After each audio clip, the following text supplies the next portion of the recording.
So I saw Congresswoman Kiggins at Sierra Space yesterday. I saw you there as well. Yeah. You were speaking with Navy Secretary John Phelan. You had the Copperheads overhead. You had the dive behind you, I believe. What was your conversation about in that context of defense tech and kind of that naval situation there? Yeah, it was a great opportunity to actually have the chance to show him a lot of the things we're doing. I've had a prior engagement with him, but the opportunity at Sierra Space is to really let the products and capabilities sort of speak for themselves, right? It's one thing to talk about an extra large autonomous undersea vehicle. It's another thing to see the actual, front section of it right there live and in person. So too with the Copperhead family of, effectively torpedoes that we announced for that conference. So just the ability to kind of walk him through all of the things that Anduril is doing in the maritime domain, and just the way we're taking a different approach to that, right? I think that was sort of the main theme of a lot of what we were discussing, was just how we're designing these capabilities different, we're producing them different, how they are defined by software, AI, and autonomy. So just very differently kind of thinking about maritime power and the future of the Navy. So we just had that poll up right before you got here. Yeah. F-47, FAXX. But in your corner of the world, it's YQF-44A, one of the 2 drones that got the unmanned fighter designation. What's the latest there? The latest is we are on pace and on schedule, which I guess is like a remarkable thing to be able to say about defense programs in Washington, D.C. But we are super excited about how the program is going. The Air Force has been an awesome partner. We have the first aircraft already assembled, and we are charging toward first flight, which we're not going to say when it is, but it'll be soon. We're really excited about it. It's supposed to be this summer. So is that correct? The summer is a good designation and appropriately flexible. So yeah, no, we're like I said, we're on schedule, on target, on cost, and really excited about where it's going. And to the point about the manned fighter, I think what was really interesting in the president's announcement of the F-47, both his mention and then the Chief of Staff of the Air Force. All of them really emphasized how this is going to be a family of systems. This isn't going to be a single, very expensive, very capable manned system, alone and unafraid. It is going to be working in collaboration with the Collaborative Combat Aircraft Program, with other capabilities. So this idea of manned-unmanned teaming really being at the heart of where air dominance is going, I think is absolutely right, and certainly something that we're excited to contribute to. So let's stick with the administration here. Plenty has been written about Trump 2.0 and the vibes, build, baby, build, drill, baby, drill. Where does that intersect with defense tech? Where are you guys conversing, mingling, that sort of thing? Yeah, I think, what are we, 3 months-ish in? I think, we're still sort of waiting to see, all of the actions that flow out. But I think initially, conversations are good. I think there's a real desire to do things differently, as evidenced by the executive orders that came out yesterday, across shipbuilding and acquisition reform and defense exports. There's a recognition that much of what we are dealing with in the defense enterprise is broken, that we are not where we need to be, that we are behind our peer competitor in China in some very important ways. So, I think all of that is very good. Now the question becomes, okay, how are we going to follow through? What actions are we going to take when you get down to the real nuts and bolts of moving money, creating new programs, creating new capability? That's the challenge that has bedeviled us in the past. But I'm optimistic that this new administration really wants to tackle that head on. On the executive orders, like you said, you had shipbuilding, you had foreign military sales, and you had acquisition reform, which I discussed with Liz earlier. Which one kind of jumped out at you the most? What do you think is going to have the biggest impact? Foreign military sales, I thought, was maybe the most interesting there. Yeah, I think that's interesting. I think the acquisition reform one is interesting, less because it was calling for necessarily new acquisition reform. I think that it was emphasizing the desire or emphasizing the willingness to use authorities that have been on the books, abide by laws that have been on the books for a very long time, and actually drive utility and accountability into this procurement process. So, to me, that then gets into, okay, well, what are we going to do about it, right? I mean, there's a discussion of we're going to review programs that are behind cost or over cost behind schedule, sort of threat to cancel, those types of things. We'll see if that actually happens, right? I mean, I actually think some accountability in that regard would be a great thing. I think the emphasis on utilizing commercial preference, acquisition authorities that have been on the books and on the law for years and have basically been disregarded by the Department of Defense, or that's been worked around in sort of frustrating ways. It'd be great to see an emphasis on that, a preference for other transaction authorities. I mean, I enjoy it because in my former life on the Senate Armed Services Committee, we wrote hundreds of pages and passed hundreds of pages of acquisition reform legislation, most of which, it's not clear that the department ever really kind of internalized and began to implement. So I actually think just using the laws and using the authorities that we have to achieve different and better outcomes would be a phenomenal step for the better. And if we jump back to F-47 and just aircraft in general, what's the most pressing problem you're seeing right now with defense aviation? I think the most pressing problem, and it's the same across every domain and every type of capability, is just lack of capacity. We don't have enough stuff. And I think, we have seen that in high relief in Ukraine. We are seeing it in the Red Sea now. We have built a military over the past generation that's more or less defined by luxury goods. Our military platforms and weapons are phenomenally capable, but they're like Ferraris.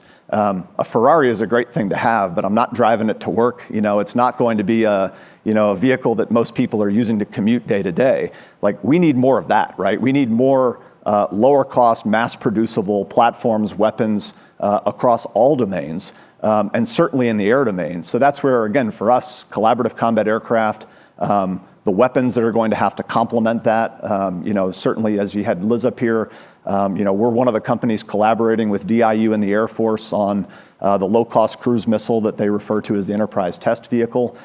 So again, that's never going to be as capable as an LRASM or a JASM, but you can have a lot more of them at a much lower price. So this whole notion of how you have a high-low mix of capabilities, whether it's air platforms or weapons, to me, that's the real challenge, because if we run out of weapons in the first 7 days of a conflict with China, we're not going to be building that stuff back quickly. We need a totally different class of military power that is mass producible, that is replenishable, and you just have to design that stuff differently. And that 7-day timeline, that's not hyperbole. You're not just saying that for effect either. No, and this is the thing. It's like we've done war games on this for years and years and years and years, and it's been the exact same outcome. And then in case anybody was still unconvinced, the Ukrainians go into combat with Russia and they burn through an entire decade's worth of anti-tank weapons in the first several months of combat. And it's going to take us 2.5 years to get new production of those systems onto the battlefield. So if it's going to take that long on tactical weapons, how long do we think it's going to take on these more exquisite, air-to-surface, air-to-air type weapons that the Indo-Pacific fight is going to require? So again, it's not about those systems being irrelevant. They're absolutely relevant. I think the problem is we are off by an order of magnitude in the number of weapons and platforms that we're going to need to reestablish deterrence, to push the deterrence timelines to the right. And if, God forbid, we end up in a fight, we're going to have the industrial base and a totally different class of weapons and platforms designed to be producible at a price that we can pay to be able to stay in that fight for months and potentially years, because that's what we are seeing these types of conflicts look like in the Middle East, in Europe, et cetera. And so that's the long form pitch of Arsenal 1, correct? Like that's what you guys are getting after. Are you still on track to begin producing weapons there in July 2026? Yes, we are, because we have to be. We're not standing up Arsenal because it's cool and interesting. We're standing it up because we have won production contracts that have delivery requirements that we absolutely are going to meet and not be behind schedule on. So the reason we ended up, one of the main reasons we ended up outside of Columbus was, in addition to the phenomenal space that we have to build greenfield facilities and really expand out the multi-million square foot production that Arsenal will become, we have an ability to fall in immediately on an 800,000 square foot facility where we can start doing the production on collaborative combat aircraft, some of the other weapons programs that we're winning, so that we are delivering on time, on schedule. What about workforce, right? That's the Rust Belt area. Workforce is a big topic in our worlds. What did Ohio or Columbus more specifically offer you guys there? Yeah, the opportunity to tap into workforce across commercial automotive, aerospace and defense, other sectors is great. But I guess the point that I would bring it back to is the way we're thinking about expansion of the industrial base to do the kinds of programs that we're working on, low-cost autonomous systems, is that when you design those systems to be mass producible, you are also designing them to be able to be produced and assembled by a far larger workforce than we're traditionally used to having in national defense, where you kind of look across our weapons and platforms and scalability is gated across all kinds of specialty workers or specialty kind of custom production lines, kind of manufacturing processes, critical minerals, defense unique supply chains, all of these things that make it incredibly difficult to produce the systems that we're building, to surge capacity when demand requires it. Our view is that problem has to be solved on the front end. You're not going to make a system mass producible if you haven't designed it to be mass producible at the start. And that means that you have to be able to bring a far larger segment of the American workforce to bear to build and assemble those systems. So building and assembling a Fury collaborative combat aircraft looks a heck of a lot closer to assembling IKEA furniture than it does building an F-35, and that is the point. That is to be able to bring a far larger swath of the American workforce into the industrial base to solve these problems. And our view is the workers are there, the workforce is there, the interest and desire to do this work is there, and we're creating phenomenally well-paying jobs in Ohio and a lot of other places to do it. And to double down on that, like we're in an age of mass, at least sought after mass, and in global markets. So what can a defense contractor learn from like a retail prime, if you want to call them that, like a Walmart or a Target or something like that? Yeah, I mean, until Walmart opens a weapons division, I'm not sure there's going to be a ton.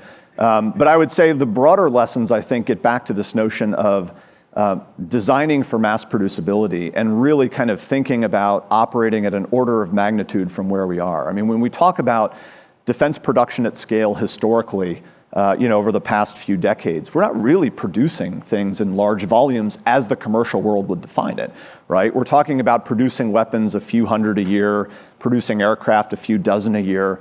That's not a lot, right? When you look at what the commercial world is thinking of producing, and put aside the Walmarts, but commercial automotive, right? Tesla is producing 4,000 to 5,000 vehicles per week in one facility. That's the kind of world that I think we need to start thinking about defense being able to operate in, where we are producing thousands and tens of thousands of intelligent systems, weapons, robotic systems, and just creating a capacity that we have not had for a very long time. And I think that's the sort of anomalous period that we're moving out of, where we could continue to just optimize the force to be ever smaller and ever more exquisite, and somehow we're going to win.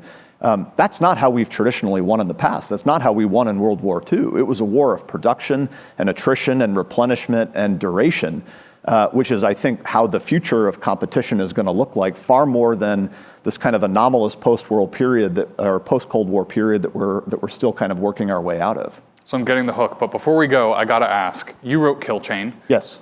Did you ever find a typo post-publication? No, and that was not for lack of looking. So this is sort of like a trigger point for me. In my experience, so before I was at Anduril, before I was in government, I was an editor, and I take editing very seriously. And my experience of the publishing world is they've basically given up on editing.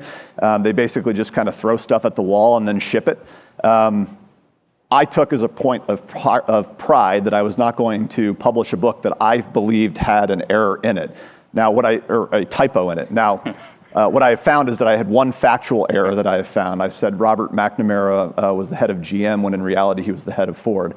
So a commenter in the... Oh, they'll let you know right away. Yeah, no, they very helpfully in the Amazon reviews, in between the Chinese Communist Party 1-star reviews that I got, the one commenter called out that factual error, which I was helpfully able to correct in the paperback edition. But to my knowledge, and it again was not for lack of trying to find it, I have not found a typo, an actual typo, missed word, those kinds of things that I find in books all the time. And it's one thing if it goes out in a daily newsletter or something where people are moving fast, but it feels like in a book you should probably try to eliminate those errors. Fantastic. We're going to have to leave it there, Chris. Thank you for your time.